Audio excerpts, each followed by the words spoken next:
আসসালামু আলাইকুম। কথা বলছি Kazi Anis Monir, advocate, Bangladesh supreme court.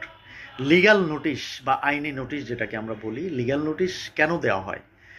Legal notice দেওয়া হয় মামলার কোনো পক্ষ যার প্রতি অভিযোগ অপর পক্ষের কাছে একটা আইনি চিঠি দেয়, যেটার মধ্যে তার অভিযোগগুলি লেখা থাকে যে আপনি এটা এটা করেছেন, আপনি এই করেছেন, এটা কেন করেছেন, আপনি এটার সঠিক জবাব দেন। এই মর্মে একটা চিঠি আইনজীবীর মাধ্যমে দিয়ে সেখানে একটা সময় উল্লেখ করে দেয়, যেমন 15 দিনের হতে পারে, 7 দিনের হতে পারে, 1 মাসের হতে পারে।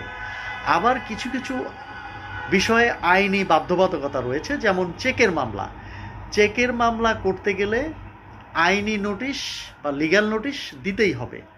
তখন এই চেকের মামলায় সাধারণত 30 দিনের সময় বেঁধে দিয়ে অপর পক্ষকে আইনি নোটিশ দেওয়া হয়। তো এইরকম বিভিন্ন ক্ষেত্রে বিভিন্ন আইনি বাধ্যবাধকতার কারণে, আবার অনেক সময় অপর পক্ষকে জিনিসটা মিউচুয়াল করার জন্য বা সেটার ব্যাখ্যা চাওয়ার জন্য এই আইনি চিঠিগুলা দেওয়া হয়ে থাকে, এবং এই আইনি চিঠির বিশেষ আইনি গুরুত্ব রয়েছে। সবাই খুব ভালো থাকবেন। আল্লাহ হাফেজ।